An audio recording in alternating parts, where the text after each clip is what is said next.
What's going on, guys? Here's the next installment of the crypto trading video that I promised I would make. Today we're going to talk about Binance and how to buy and trade altcoins on Binance. This is going to be a little bit more of an in-depth video on how to use the Binance platform. A lot of people in a lot of different countries are not able to use some of the popular exchanges like Bittrex, GDAX, or Bitfinex. In addition to the Korean exchanges, Binance is an exchange that's open to everyone. It's actually one of the top exchanges in the world right now by volume, and they have a lot of different coins, so that's why we're going to cover this. So the first thing we're going to cover here is the Binance update. Now, I'm just going to start off by saying if you guys were in crypto for the last few weeks, this came out 13 days ago due to the incredible demand for accounts, trading accounts on Binance. They had to actually disable new user registrations to keep up with the support and keep their platform open for the people that do have accounts. So I believe right now they are fully open to new users, but they were shut down for a few weeks, and they will typically shut down in their periods of highest volume for new users to allow the users that they already do have on the platform to trade without any significant lag or server hangups, whatnot. So just a reminder, if you don't have an account already, if you do try and open an account and you find it is available right now, it may be a good idea to do, because they can shut it down at any moment like they did. Previously, 13 days ago, when they did shut down their new user registrations, Binance accounts were actually selling for up to 0.5 Bitcoin for empty Binance accounts, which is unbelievable, and it just goes to show the amount of demand. The CEO of Binance was interviewed last week, and he said that they opened up their new account registrations for 1 hour and received just under, I think, 250,000 registrations in 1 hour, which is unbelievable, the demand for this. But yeah, if you don't have an account, feel free to sign up for an account if it's available. I'll annotate my referral link on the screen, so feel free to use that if you like. It helps out the channel a little bit, and it doesn't cost you anything. And I'll also post a link for that in the video description. To make it easier, you can just click right on there to make an account. Now, first of all, I just want to have a really quick market update. Today's been a tremendous day. The last few days, cryptocurrency market has seen a bit of a huge crash here. Today, things are starting to bounce back a little bit. We finally have green on the board, unlike yesterday and the day before when it was just a total bloodbath correction. So you see, all these charts here, all these 7-day charts, just less than 24 hours ago, closer to 12 hours ago from when I'm making this video, is when they really started to get back in the green, all consistently, pretty much across everything. So in order to trade on Binance, you're first going to need to make a deposit. Now, Binance can get around a lot of the regulation, and the reason they can allow people from every country to use their platform is because they don't deal with fiat currencies, meaning your standard government issued currency, whether it's Canadian dollars for me, US dollars, or euros, anything else.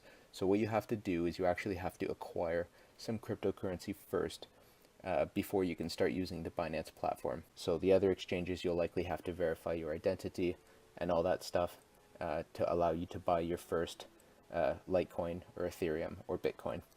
Once you have those, you're going to transfer them over to your Binance account. I recommend Litecoin is the fastest and easiest to transfer. I made a Litecoin transfer this morning, and the transfer fee was about 5 cents, and it took, I think, 11 minutes to complete a transfer between exchange accounts for me. So that's the first thing you're going to want to do, is get your funds into Binance. Once you have your funds into Binance, then you're going to have to exchange the funds you use to deposit into Binance for whatever the trading pair that you want to use is. Let's review this right now on Binance. So here we are on the homepage of Binance. Just when you log in into your fresh account here, they show you these are the different markets that they have. They have BNB, which is the Binance token, and you can buy the BNB token with your Litecoin. So right here, say you deposited Litecoin, then you would go right here to this Litecoin trading pair. You would trade it for BNB, and then you would be able to buy and trade all of the other pairs here that have a pair with BNB. Conversely, you can use Bitcoin as your trading pair. This is typically what I use. I do all my trading relative to Bitcoin. And same thing, you're going to take your Litecoin or whatever other currency, Litecoin right here, that you decided to transfer into Binance. You're going to transfer that over into Bitcoin, or a percentage of it, and then you can use that to now buy and sell all of these other trading pairs. It should be noted that Bitcoin has the most trading pairs out of the other currencies. BNB is restricted to some, and then there's also Ethereum as well, which you can use, and then US dollar tether, and the tether is just, it's essentially tethered to the value of the US dollar. So this is where you can go to see an approximate equivalent of what the values are of Bitcoin, Ethereum, Neo, BNB, or Litecoin in US dollars. Okay, so once you deposit and you transfer into Bitcoin, for example, then you can actually start making your trades. So, for example, what do we want to trade to show as an example? How about, for the sake of the video, let's trade some fun tokens. Fun tokens is a token for a casino platform, and it's one that I've been watching for the last little while. So when you click on it, it defaults you to the Binance basic exchange, which you can see with my mouse over here, and there's also the advanced, and essentially, from my understanding, the only difference is the color scheme that you see. So we're going to go in the advanced platform. I feel like it's a little bit more aesthetically pleasing with the black background. Okay, so now we're in the advanced platform, and the layout is a little bit different, but essentially it's all the same information that is on the screen here. So where you want to buy some fun tokens, we're looking at the chart now. We're looking at the 1 hour candles, meaning each candle represents the delta in price over the last time period, which you select by the candles. So you can do 1 day candles, and now each candle represents 1 day's worth of price action. So once you've spent a little bit of time looking at the chart, you have an idea of what you want to purchase and how much you want to purchase. Essentially, you can go down here, and if you know the price you want to purchase at, say I want to purchase fun tokens at 805 Satoshis, I just type in 805, and then I type in the quantity that I want to purchase. So if I want to purchase, let's say 250, just like that. Okay, so once you put in your order, double check it to make sure that it's correct, and once you know that that is what you actually want to purchase, you can go ahead and press buy. So then what it will do is it will put your order to buy fun tokens in the order book right here. So essentially, if I click the green, you should be able to scroll down.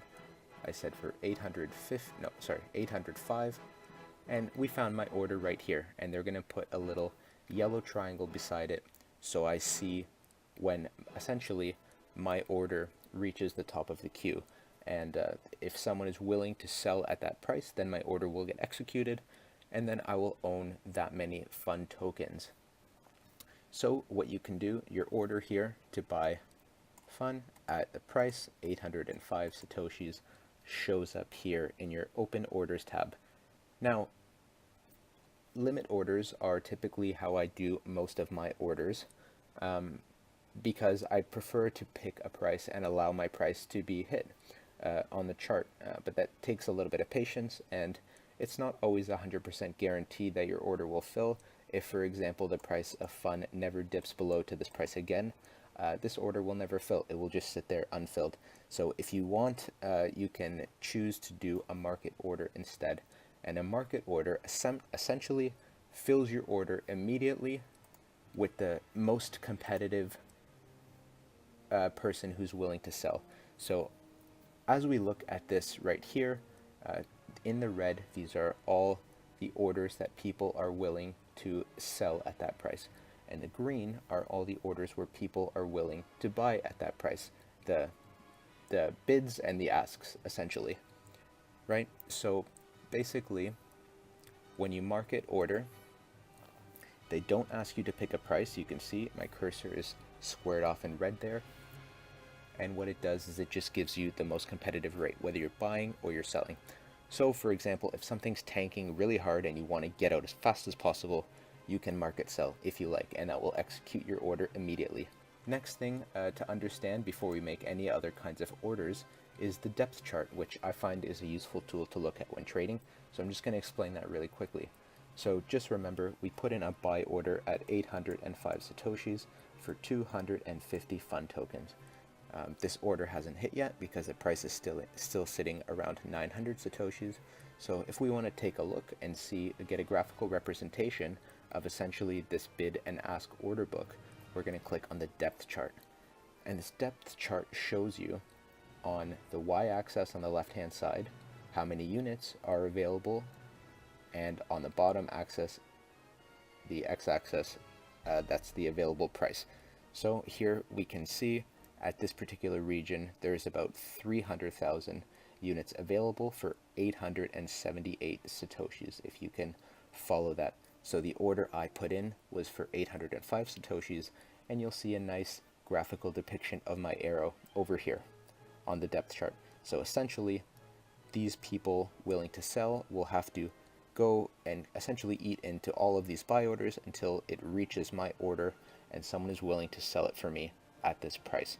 So what I like to do sometimes, if you put in your limit order, you can kind of go to the depth chart here, use this as a tool, and watch this until it fills. Conversely, you can also watch the candlesticks.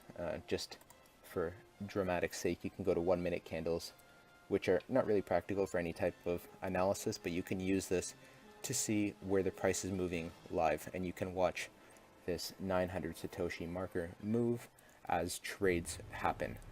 And live as trades happen, they will show up on the right. This is just your live recent trades feed, which just shows you the minute and the second that these given trades were executed.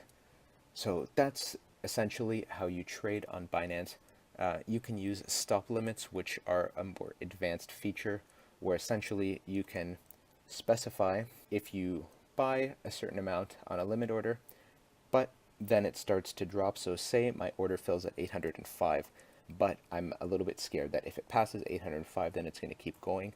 So maybe I'm going to set my limit as 790 or maybe 700, for example. Then you're going to specify those parameters in your order here. So then as it reaches your stop limit, essentially, it's going to automatically sell and it's going to put you back into holding Bitcoin. So it's kind of a fail safe. If you're going to go to bed scared thinking that maybe this might tank, you may want to mitigate some risk by using stop limits. It's not something I personally do. I would say 99% of my orders are limit orders, and sometimes I can use market orders if I'm in a hurry to buy or sell something. Next thing, we're just going to really quickly review. So remember, put in a buy order for fun at 805 satoshis. If you click on the open orders tab, which you can find on the top of the screen here under orders, open orders, it's going to take you to the screen, and we can see here a list. Let me just refresh this because it wasn't showing. Now we see our order show up here. We have a buy limit, and this shows up in a list of all your other open orders that you have on the exchange.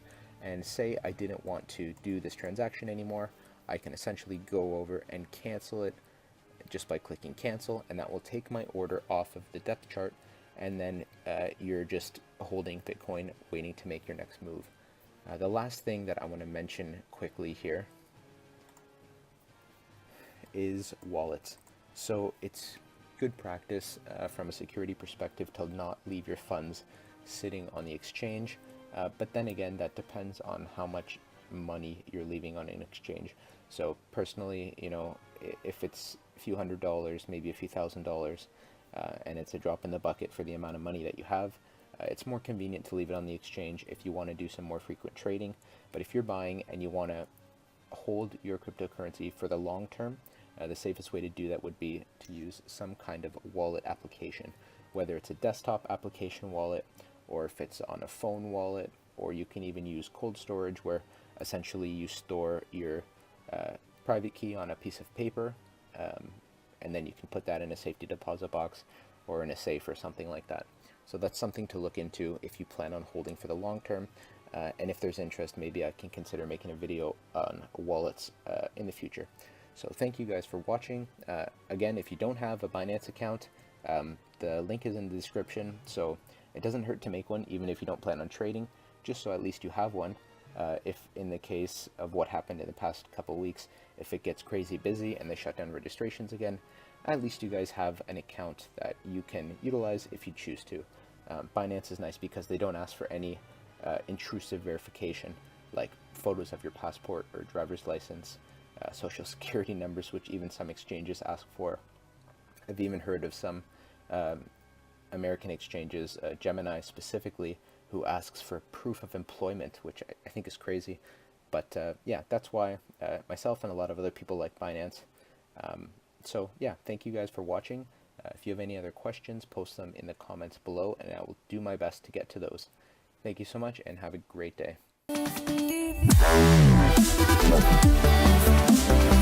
Wow.